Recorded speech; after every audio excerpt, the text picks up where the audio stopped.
Hello students, good afternoon to everyone. आज हम लोग गॉसेस लॉ पर आधारित एससी वर्मा का ऑब्जेक्टिव 2 का प्रॉब्लम्स को हम लोग सॉल्व करेंगे।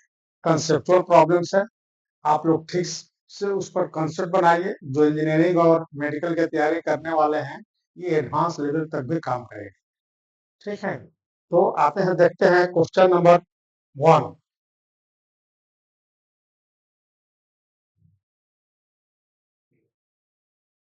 पहला क्वेश्चन है, मार्क द करेक्ट ऑप्शंस। ये जो क्वेश्चन है ऑब्जेक्टिव 2 में एक से ज्यादा ऑप्शन भी करेक्ट हो सकता है। तो पहला क्वेश्चन है, Gauss's law is valid only for symmetrical charge distribution.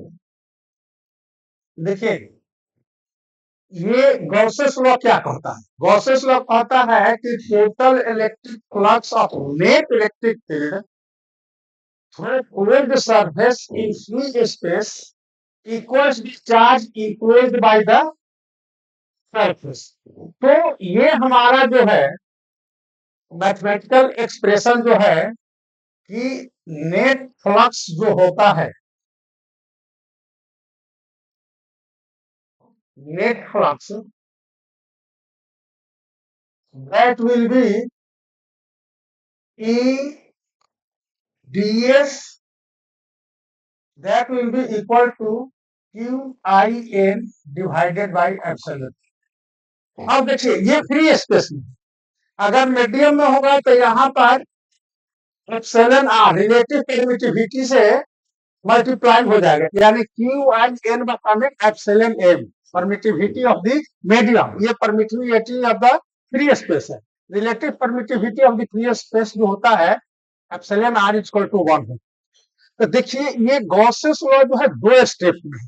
पहला स्टेप कहता है कि ये इक्वल होता है E डॉट ds, यानी इंटेंसिटी और एरिया वेक्टर का डॉट होना। अब देखिए, ध्यान देने की बात है, इंटेंसिटी जो है ये टोटल चार्ज, यानी इनसाइड और आउटसाइड दोनों चार्ज के कारण जो इंटेंसिटी होगी दैट विल बी। और इस राइट साइड में जो आपका चार्ज है केवल इनसाइड द क्लोज सरफेस, बाहर के चार्ज से कोई लेना देना, ठीक है। अब देखिए, कहता है कि Gauss's law is valid only for symmetrical charge. अगर ये चार्ज सिमेट्रिकल है तब तो लागू है ही। अगर सिमेट्रिकल नहीं है, चार्जेज यहाँ है, यहाँ है, यहाँ, ठीक है, उसके लिए भी गॉसेस लॉ लागू। Gauss's law is valid for symmetrical and non-symmetrical both charges. But we get the intensity, ये E जो है इंटेंसिटी निकालने के लिए charges should be symmetrical, having symmetry वाली। ये हमारा यूनिफॉर्म चार्ज माने charge will be distributed uniformly having symmetry वाली इंटेंसिटी निकालने के लिए। अदरवाइज टोटल फ्लक्स जो होगा इन साइड में चार्ज जो है, चाहे सिमेट्रिकल हो या नॉन सिमेट्रिकल हो, उसके कारण हमारा क्यू नेट जो होगा क्यू इन बटा में एप्सिलॉन नॉट के बराबर। क्लियर है? इस Gauss's law valid for both symmetry and non symmetry दोनों के लिए लागू। लेकिन इंटेंसिटी जब हम ज्ञात करेंगे गॉसेस लॉ के द्वारा, तो when charge is distributed uniformly and having symmetry वाली, चाहे सिमेट्री हो, स्फेरिकल हो, या प्लेनर सिमेट्री का हो, या सिलिंड्रिकल सिमेट्री, ये तीनों कोई भी सिमेट्री हो और चार्ज यूनिफॉर्मली डिस्ट्रीब्यूटेड है, then we use the Gaussian law to determine the intensity, but Gaussian law is valid for both symmetrical and non-symmetrical दोनों। तो ये जो कहता है केवल symmetrical, that is wrong statement, non symmetrical के लिए भी लागू होगा, ठीक है। दूसरा कहता है कि Gaussian law is valid only for charge placed in vacuum। No, हमने कहा कि ये अगर वैक्यूम में है तो एप्सिलॉन नॉट होगा। This is not only for vacuum. Gaussian law is valid for also in the medium, but in the medium here multiplied by EM divided QIN divided by EM। Medium में जो हो जाएगा तो medium के चलते QIN equal to EM हो जाएगा, यानी QIN बटा में epsilon naught epsilon r for medium और free space epsilon r equal to 1। Gauss's law is valid, यानी मीडियम में भी लागू होता है, not only for free space. तो ये भी स्टेटमेंट हमारा। The electric field calculated by Gauss's law is the field due to the charge inside the Gaussian surface. अब इलेक्ट्रिक फील्ड हमने कहा कि लेफ्ट साइड में जो ई है, ये चार्ज अगर यहां है तो इसके लिए चलते ये चार्ज है, तो ये इंटेंसिटी यहाँ पर नॉट केवल इन साइड जो चार्जेस है उसके चलते नहीं, इसके चलते भी होगा। ठीक है, बट फ्लक्स जो होता है, चूंकि इंटेंसिटी यहाँ पर आया, जितना इन किया उतना आउट हो गया। ठीक है, तो हमारा फ्लक्स चेंज नहीं करेगा, फ्लक्स केवल इन साइड चार्जेस उस पर चल जाएगा, but intensity due to charge outside also. तो ये पूरे स्पेस में, तो ये जो है ये भी स्टेटमेंट गलत है। कहता है कि field due to the charge inside the Gaussian surface, not only inside but outside also, so that is also wrong. The flux of the electric field through a closed surface,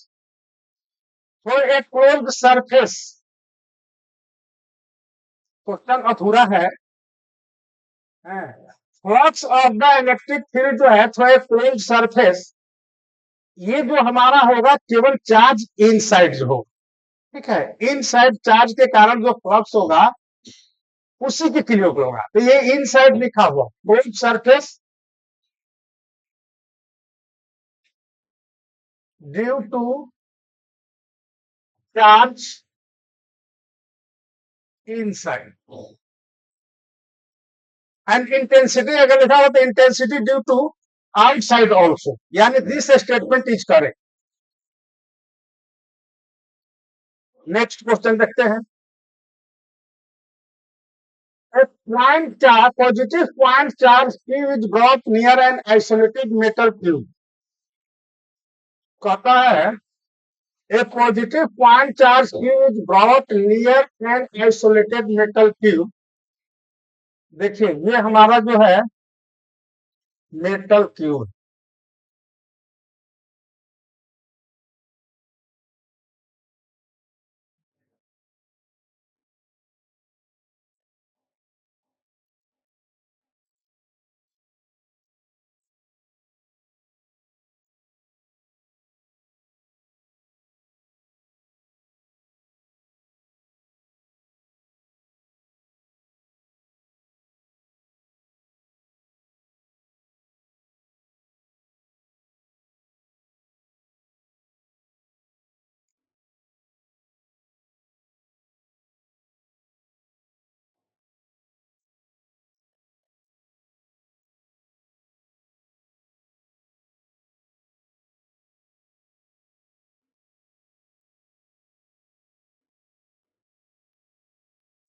ये metal tube.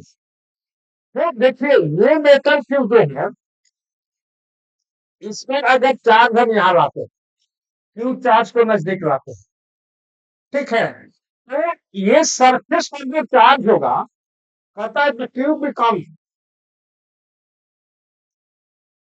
a positive point charge is brought near an isolated metal. ये positive point है, positive है।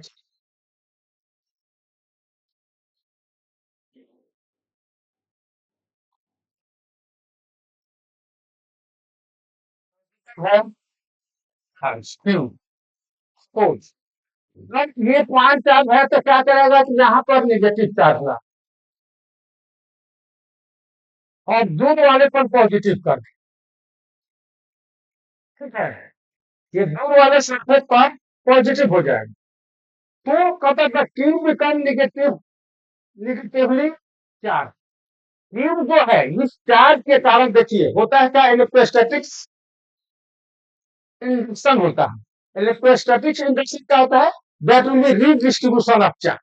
Charges जो है यहाँ पर net charge हमारा ये 0 है, ये प्लस चार्ज आएगा पॉजिटिव, तो इस एक सरफेस को आपके इसके बगल वाले सरफेस, ये सरफेस है तो इसके सामने यहाँ पर चार्ज आए तो ये सरफेस निगेटिव हो गया, इधर का आउटर सरफेस पॉजिटिव हो गया। ठीक है, ये कहता है कि tube becomes negative, tube charge नहीं हुआ, क्यूब को चार्ज करने के लिए इसको हम अर्थिंग करेंगे, इसको न्यूट्रलाइज करेंगे, इसके बाद इसको हटाएंगे, तब जाकर के निगेटिव फाइल जाए। बात समझ रहे?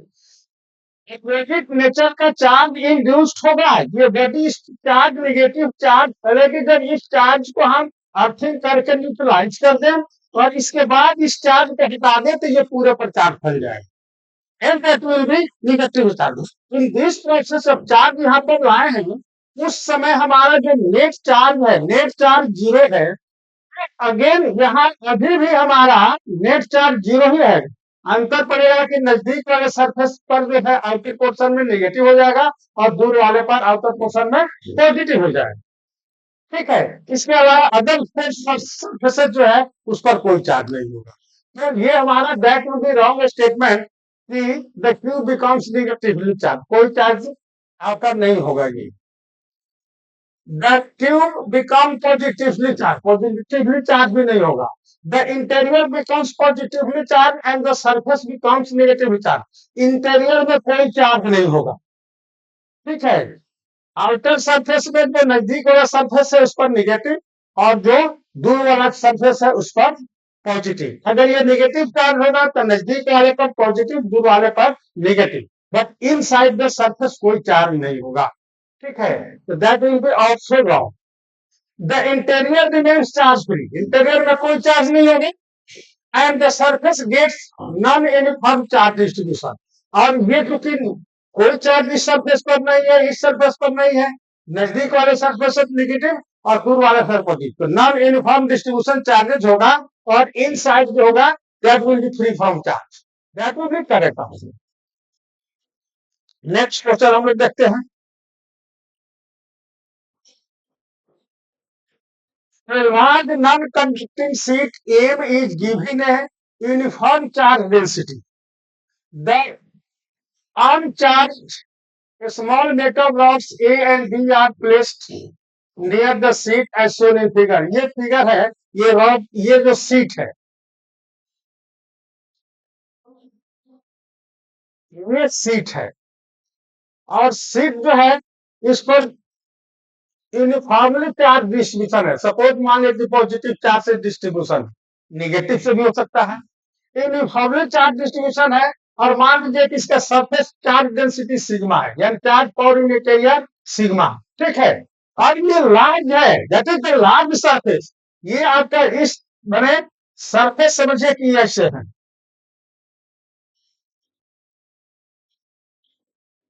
और ये हमारा जो है पॉजिटिव चार्जेस। ठीक है, ये यूनिफॉर्मली डिस्ट्रीब्यूटेड है, बात समझिए। तो इसके नजदीक में क्या हो जाएगा कि सिग्मा अगर है तो इंटेंसिटी की वैल्यू कितनी हो जाएगी। और ये नॉन कंडक्टिंग शीट है, हम कल हम बताया था आपको कि नॉन कंडक्टिंग के कारण लास्ट क्लास में बताए थे कि E इक्वल टू जो होता है सिग्मा बटा में 2 एप्सिलॉन नॉट और क्लोज टू है दैट विल फ्री डिस्टेंस। ये कहता है metal rods A and B जो है place near the sheet, near the sheet, ये डिस्टेंस से इंडिपेंडेंट है, uniform electric field intensity produce होता है।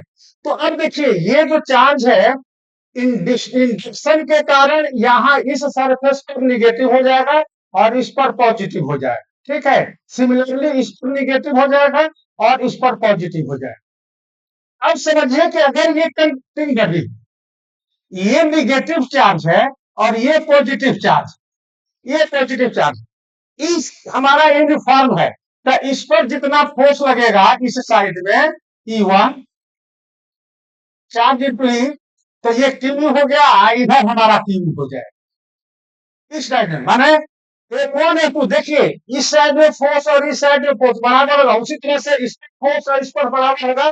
फिर field produced by the plane sheet of charge, इसके कारण हमारा यूनिफॉर्म इंटेंसिटी ये प्रोड्यूस होगा, तो फोर्सेस दोनों सेम होगा, इसलिए इसके द्वारा ये अट्रैक्ट नहीं होगा दोनों में से कोई। M cannot attract A and M cannot attract B। अगर चार्जेस इस तरह से होते, इस तरह से होते, अब ये क्या करता है कि इसको रिपेयर करता और इसको अट्रैक्ट करता और नेट टॉर्क जो हो जाती ये हमारा जो है टॉर्क प्रोड्यूस होती, फिर फोर्स जीरो होती, बट टॉर्क होगा। यहाँ पर हमारा जो है टॉर्क भी जीरो है, P cross E sine theta, और sine theta is equal to zero और 180 डिग्री।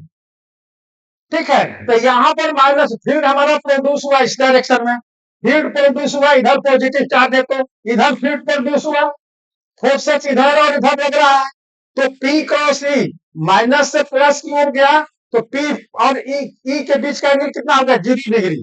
तो आपका टॉर्क भी आपका हो जाएगा P क्रॉस E, यानी PE sine theta sine zero, that will be zero.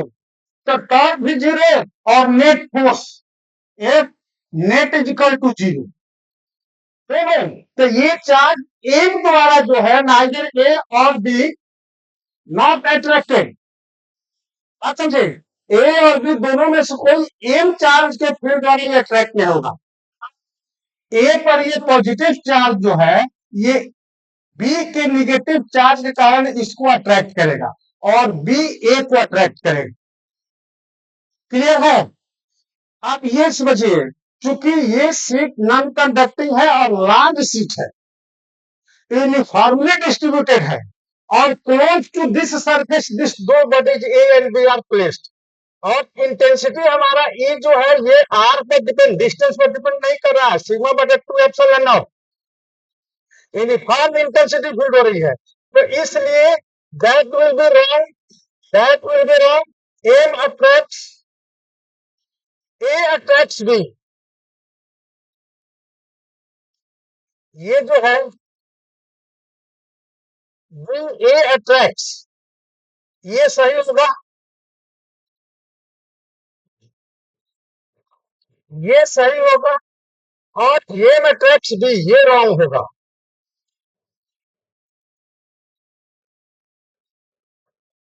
ये आपका ये रॉन्ग होगा और ये सही होगा, यानी ये बी में ऑप्शन था, किताब में लिखा है बी में ऑप्शन है, तो ए और ये यहाँ पर ऑप्शन, मैंने कहने का मतलब कि M attracts A and M attracts B, option में ए बी हो या सी को भी हो, M attracts A and M attracts B, that will be wrong statement, wrong options, and A attracts B, B attracts A, that is the correct option. Clear है?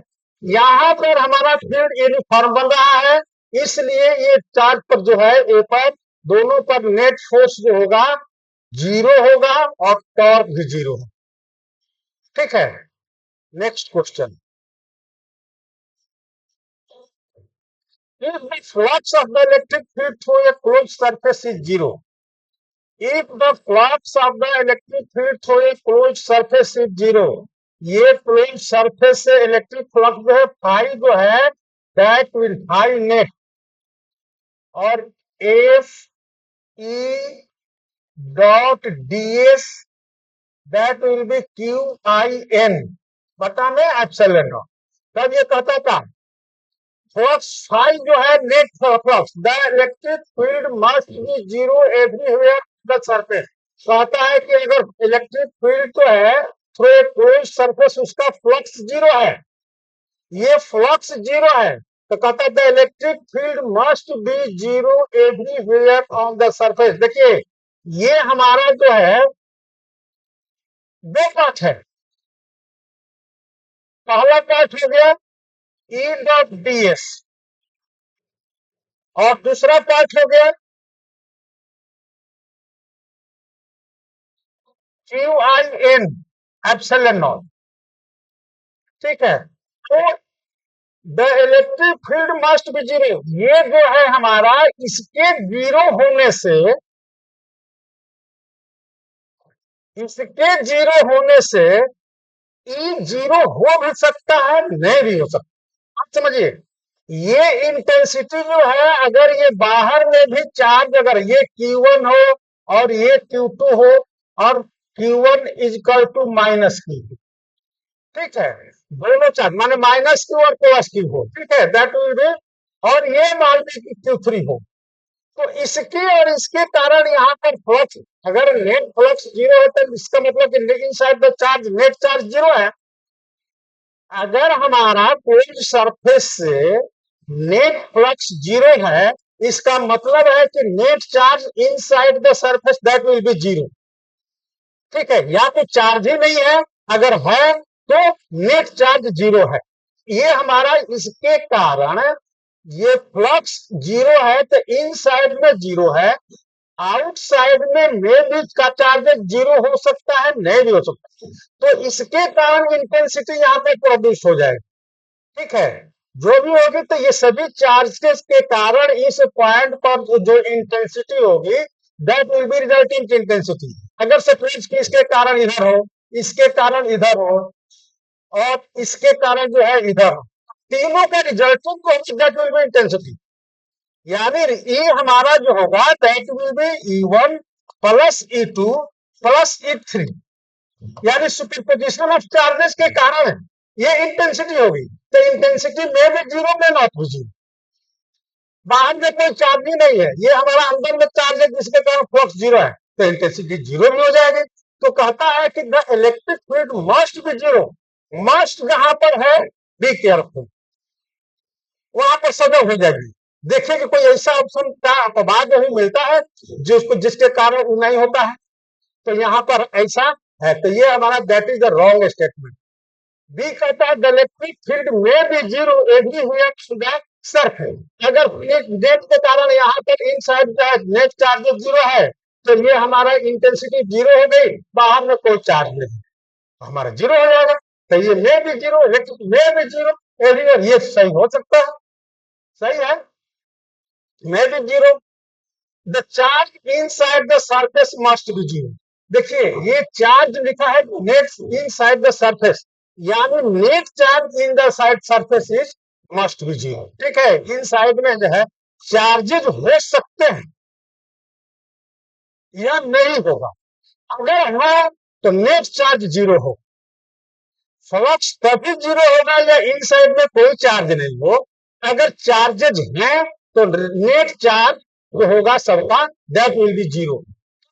ये हमारा net charge inside the surface must be zero. Charge का मतलब यहाँ पर है net charge, नहीं तो लिखता चार्जेज, चार्जेज मस्ट बी, जो चार्जेज हो अगर होंगे तो नेट चार्ज हमारा जीरो हो जाएगा।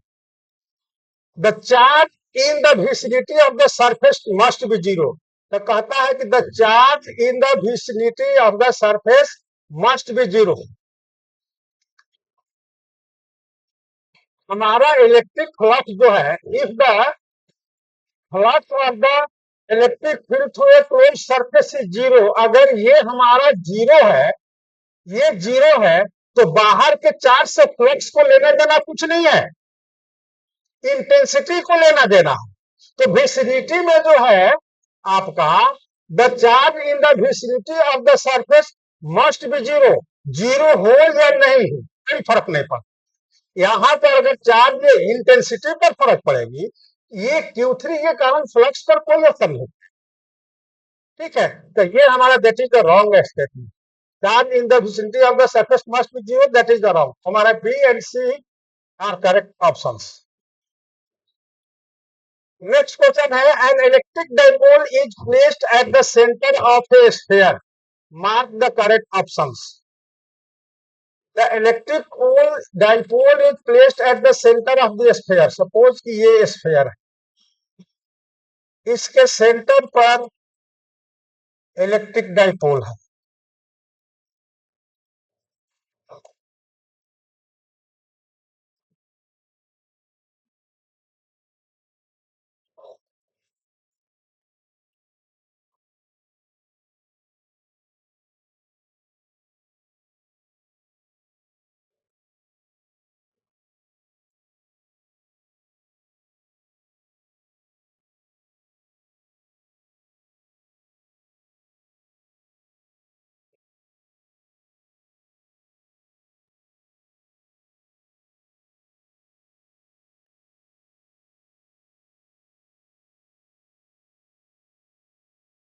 माइनस क्यू प्लस क्यू, ये हमारा जो है इलेक्ट्रिक डाइपोल जो है सेंटर पर है। तो कहता है क्या कि the flux of the electric field through the sphere is zero, क्योंकि नेट चार्ज जीरो है, माइनस क्यू प्लस क्यू, तो ये हमारा flux of the electric field through the surface is zero, that is the correct. The electric field is zero at every point of the sphere. इस dipole के कारण किसी भी point पर electric field zero नहीं होगी. डाइपोल के कारण इलेक्ट्रिक फील्ड इनफाइनाइट पर जीरो होता है, ठीक है. इसके अलावा कहीं भी जीरो नहीं होता है. तो the electric field is zero at every point, that is the wrong statement. The electric field is not zero anywhere on the surface. The electric field is not zero anywhere on the surface. ये बात सही है. Electric field जो है कहीं भी zero नहीं होगा. The electric field is zero on a circle on the sphere. Electric field dipole के कारण कहीं भी जीरो नहीं होता है. फ्लक्स हमारा जीरो हो जाएगा, ठीक है. नेट चार्ज जीरो हो गया. और इलेक्ट्रिक डाइपोल के कारण क्योंकि क्या होता है, पी इलेक्ट्रिक फील्ड के कारण होता है पी दिशा में 4 pi epsilon naught R Q 3 cos square theta plus 1. तो थीटा जीरो से 180 डिग्री तक कहीं भी जो है हमारा जीरो. अगर ये इनफाइनाइट हो जाएगा तो ये जीरो हो जाएगा, ठीक है. तो electric field is zero at every point of the sphere, that is the ring. The electric field is not zero anywhere in the sphere. किसी भी पॉइंट पर जीरो नहीं होगा, that is the correct statement. The electric field is zero in a circle, कहीं नहीं होगा, that is the also wrong. है ये हमारा डाइपोल अगर आप रख देते हैं क्लोज सरफेस में तो नेट चार्ज जीरो हो गई. जब नेट चार्ज जीरो हो गई तो नेट फ्लक्स जीरो हो गया. इलेक्ट्रिक फील्ड जो है डाइपोल के कारण हमारा ये केवल इसके सरफेस पर या सर्किल है वहां ही नहीं, कहीं भी नहीं होगा इनफाइनाइट छाड़ करके. तो हमारा A and C are correct option. Next question. Figure shows a charge Q placed at the center of a chemical hemisphere. A second charge Q is placed at one of the position A, B, C and D. In which positions of the second charge the flux of the electric field through the hemisphere remains unchanged. देखिए ये Q charge और ये hemisphere. तो अब जो है इसके काम कहता है कि figure show the charge Q place at the centre. ये सेंटर पर हेमिस्फीयर का रखा हुआ. सेकंड चार्ज क्यू जो है एक यहां पर है ए पर और एक यहां कहीं रख दिया बी पर, यहां कहीं रख दिया सी पर और एक चार्ज है डी, ठीक है, ये डी पर. तब कहता है क्या कि the flux of the electric field through the hemisphere remains unchanged. Q को कहां पर रखें कि इसके कारण जो स्फीयर पर जो फ्लक्स है through the hemisphere remains unchanged. तो देखिए आप अगर यहां पर चार्ज रखते हैं तो ये फील्ड इधर जाने की यहां पर ऐसे जा सकता है या ऐसे जा सकता है या ऐसे यहां से ऐसे जा सकता, ठीक है. तो यह टेंजेंट भी जा सकता है, इस तरह से भी जा सकता है. देखिए तो इसके कारण जो होगा इन करेगा प्लस, आउट होगा माइनस, तो नेट फ्लक्स का हो जाएगा जीरो. टेंजेंशियल होगा तो ई का डायरेक्शन और इस पर नॉर्मल दोनों के बीच का यानी ई और डीएस के बीच का एंगल कितना हो जाएगा 90 डिग्री. तो E DS is equal to zero. E DS cos 90 degree, cos 90 degree यानी एरिया वेक्टर और इंटेंसिटी के बीच का डायरेक्शन जो हो जाएगा हमारा 90 डिग्री होगी और एंगल होगा 90 डिग्री. तो इसलिए ई डीएस cos 90 डिग्री, ठीक है. तो ये हमारा हो जाएगा. तो इसके कारण वो प्रभावित नहीं होगा. यहां पर रखेंगे तो देखिए ये ऐसे भी जा सकता है, ऐसे भी जा सकता है और इस तरफ हो. देखिए ये अगर फ्लक्स ये प्रभावित करेगा, ये इन करेगा तो फ्लक्स होगा लेकिन आउट होगा. यहाँ पे तो सरफेस है नहीं, हेमिस्फीयर है, तो ये प्रभावित करेगा. उसी तरह से ये भी प्रभावित करेगा.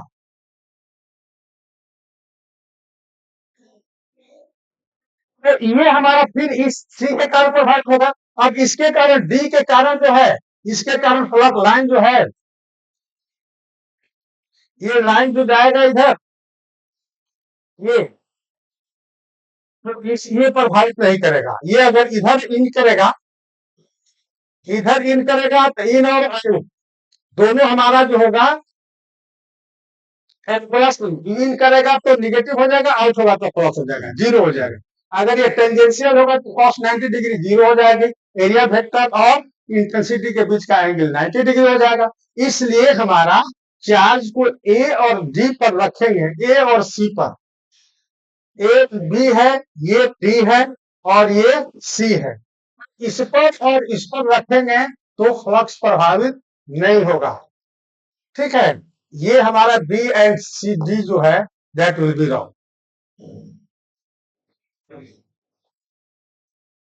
The closed surface AC is constructed around a conducting wire connected to a battery and a switch. ये स्विच है, ये हमारा बैटरी है और ये स्विच है, ये स्विच है। ठीक है, और ये जो है वायर है, ये आपका कहता है close surface is constructed around a conducting wire के, ये close surface wire connected a battery and a switch. As the switch is closed the free electrons in the wire start moving. जैसे switch को हम close करेंगे, इस switch को close करेंगे तो क्या होगा, करंट फ्लो होने लगेगा। यानी इलेक्ट्रॉन जो है ये पॉजिटिव चार्ज इधर जाएगी इसे, और नेगेटिव चार्ज इलेक्ट्रॉन इधर से इसे मूव करेगा। ठीक है, तो मूव करेगा तो इलेक्ट्रॉन किसी जगह पर एक्यूमुलेट नहीं करेगा, जितना इन करेगा उतना आउट होगा। यानी किसी भी पॉइंट पर चार्ज की वैल्यू जीरो होगी। ठीक है, नेट चार्ज हर एक पॉइंट पर जीरो होगा। When current flows through this wire, charges not accumulate at the point. Net charge is always zero anywhere on this wire. इसलिए इन हमारा जो है ये जीरो होगा, फ्लक्स क्या हो जाएगी, जीरो हो जाएगी। Charge the switch, the flux of the electric field through the closed surface in increase, that is wrong. B decrease wrong. Zero होगा और वह जीरो कांस्टेंट होगा। जीरो भी कांस्टेंट होता है, जीरो से चेंज नहीं होगा, तो remain unchanged and that constant is zero. Answer is C and D, option C and D correct होगा। ठीक है, next question.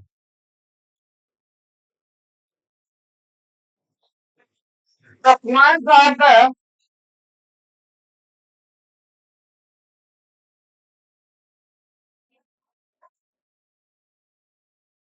figure shows a closed surface which intersects conducting sphere. Figure shows a closed surface, ये हमारा closed surface है, ये closed surface, ये closed surface.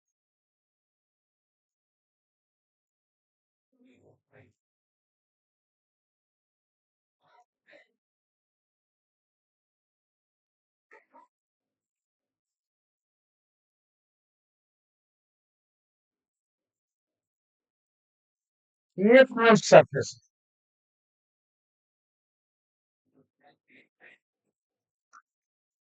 और figure shows a closed surface which intersects conducting sphere, और ये conducting sphere है, ये हमारा कंडक्टिंग स्फीयर है, ये कंडक्टिंग स्फीयर है। A positive, if a positive charge is placed at the point P, इस पॉइंट P पर जो है पॉजिटिव चार्ज रख दिया गया है, the flux of the electric field through the इस क्लोज्ड सरफेस। तो देखिए इस P के कारण जो है यहाँ पर निगेटिव चार्जेस जो होंगे इंड्यूस हो जाएंगे, और इधर जो होंगे पॉजिटिव चार्ज इंड्यूस हो जाएगा। Induction takes place due to this charge, induction take place. ठीक है, नियर वाले सरफेस पर निगेटिव, आउटर वाले सरफेस पॉजिटिव। इस पोर्शन पर जो पॉजिटिव चार्ज होगा, तो इसके हमारा पॉजिटिवली जो हो जाएगी, ये सरफेस कोई जो सरफेस है पॉजिटिव हो जाए, फ्लक्स विल बी पॉजिटिव। ठीक है, the flux of the electric field through the closed surface will be become positive, यानी will become zero, zero ground हो जाएगा, will become positive, that is the statement correct. Will become negative, will become undefined. ठीक है, answer is B. तो these are the objective questions of SC Verma साहब का है। ठीक है, इसको आप लोग फिर से एक बार अपने से भी करेंगे। Thank you. अगर वीडियो अच्छा लगता है तो please subscribe it and like it and share it. ठीक है, थैंक यू।